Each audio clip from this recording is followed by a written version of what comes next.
تۆ ئەزانی لە شەوانی کریسمسی ڕوەدا وەرن بادی وە تاریکێ و شەوتان پیشان بدەین.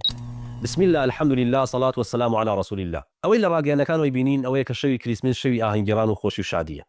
بەڵام ئەمە تەنها چاواشەکاریەکە کە ڕاگەیەنەکان ئەیکەن لە بەرچاومانە. ئەنا لە ڕاستیا و شەوی تاوانکاریە. بە پێی ئەو داتایانەی کە نووسنگی ئاماری نیشتمانی بەریتانیا ناساو بە ONS بڵاوی کردوێتەوە لە شەوی کریسمسا دزیکردن بە ڕێژەی لە 170 زیادەکە. هەروە لە 139 ئەو تاوانایی لەو شەوە ئەنجامە دێن هۆکاری سەریکیان بریتیە لە مەشروب خواردنەوە و سەرخۆشبوون و بیئاگابوون کە چەندین جۆری تاوان لەخۆ ئەگرێ وەکو شەڕکردن، دەستدرێژی سێکسی، تەقەکردن، شۆفێریکردن بە سەرخۆشی، دەعمکردن، کوشتن و بریندارکردن و توندی توژی خێزانی و چەندین تاوانی تر. بەهۆی سەرخۆشی و هێندە تاوانکەی لەو شەوە زیادی کردووە حکومەتی بەریتانیا. بەڵام ئێمە لێرە بەس باسی ئەو داتایانەکەین کە لە وڵاتی بەریتانیا بڵاوکراوەتەوە.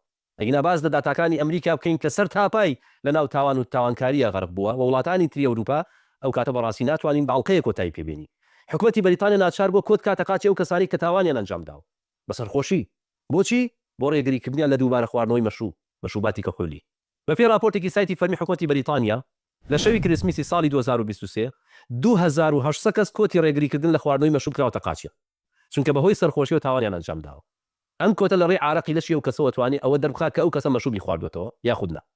ئەگەر دووبارە مەشروب خواتەوە کەسە ئامێرەکە ئاگادارکردنەوەی ئەنێرێت بۆ نزیکترین بنکەی پۆلیس لەو ناوچەیە و خێرا کەسەکە دەستگیرەکرێت.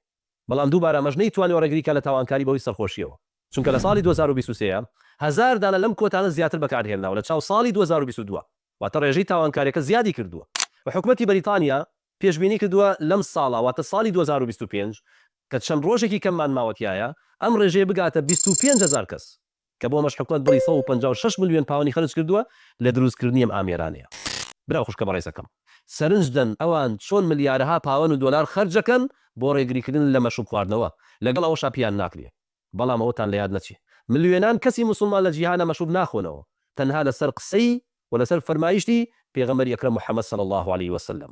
گەورەی ئەم پەیامی ئیسلامە لەوەدایە کە بەتەنها قەرارێک و بەتەنها فەرمایشتێک ملیۆنان کەس دوور ئەخاتەوە لە ئەنجامدانی تاوانێکم کارە بە ملیۆنەها دۆلار ناکرێت. هەرچی مادی سەرزەویە کۆی کەیتەوە ئەنجام نادێت. یەکێکتر لە تاوانە دیارەکانی ئەوشەوە بریتیە لە دەستدرێژی سێکسی. بە پێی راپۆرتی سایتی فەرمی حکومەتی بەریتانیا لە شەوی سەری ساڵی 2021دا ڕێژەی تاوانی دەستدرێژی سێکسی لە 134 زیادی کردووە. ساڵ بە ساڵیش ئەم تاوانە زیاتر و زیاترە بێ. بە پێی راپۆرتانی پۆلیسی ئینگلتەرا و وێڵز کە هەردووکیان لە ناو بەریتانیان پێشکەشیان کردووە بە تێخە لە ساڵی 2021 357,655 حاڵەتی دەستدرێژی سێکسی تۆمارکراون کە 50,000 حاڵەت زیادی کردو بە بەراورد بە ساڵی 2020 واتە ساڵ بە ساڵ ئەم کۆمەلگایە زیاتر و زیاتر ئەڕوخێت لە ڕووی ئەخلاقیەوە. سەرنج دەبرا خوشکە بەڕێزەکەم جیاوازی ئەم زۆنگاوی تاوانکاریە چەندە زۆرە لەگەڵ ئەو بەرنامە پاکی ئیسلامە. لە ئیسلامە دوو جەژنمان هەیە کەڵکی لەو دوو جەژنەیە دەست دەکەنە ملیەتری باوەش و ماچماچێن هەواڵپرسی ئاشبوونەوە گردن ئازایی بێتێڵن گردنمان ئازاکەن ئەگەر بەقسەیەک یاخود بەکردارێک دڵیەتیان نیشان دەبێت. جەژنەکانی ئێمە پڕن لە خواردن بەخشین و دەستگیرۆی هەژاران و بە قوربانیکردن و بە زەکاتدان و بە خێر و سەدەقە و بەسەر فیترە دڵخۆشکردنی مناڵان و هەژاران و لێقەوماوان و مناڵانی هەتی و چەندین شتی جوان کەچی جەژنەکانی ئەوان پڕن لە تاوان و خراپەکاری و شەڕ و کوشتن و پڕن لە دەستدرێژی سێکسی و هەزاران تاوانی قێزەوەنی تر. بەڵام خەمە گەورەکەوەی کە تۆی موسڵمان بیاگانە دەستی ژن و ماڵ و مناڵەکەت ئەگریت خۆش بە موسڵمان ئەزانی ئەبیتە بەشێک لە یادکردنەوەی ئەم شەوە پەنا بەخوای گەورە. ئەتانێ وردە وردە ئێمەش بگەینەوە حاڵی ئەمریکا و ئەوروپای تایە بین ناکەیتەوە خەریکی تاوانێکی گەورەی بوویتە بەشێک و ئامڕازێ لە تێکدانی ئەخلاقی کۆمەڵگەیەکی موسڵمان. ئەبیتە بەشێک لە دروستبوونی ئەو قەرەباڵغی لە شەوی سەری ساڵا دروستە بێ کە چەندین تاوانی لە پشتەوە ئەنجامەدرێت. کوڕکچە هەرزەکارەکەت خۆیان لە گۆڕنۆستنە دەرەوە لەو شەوەیە تۆش ڕێگریان لێ ناکەی ئەیان کەیتە هۆکاری تاوان و خراپەکاری ئەو شەوە.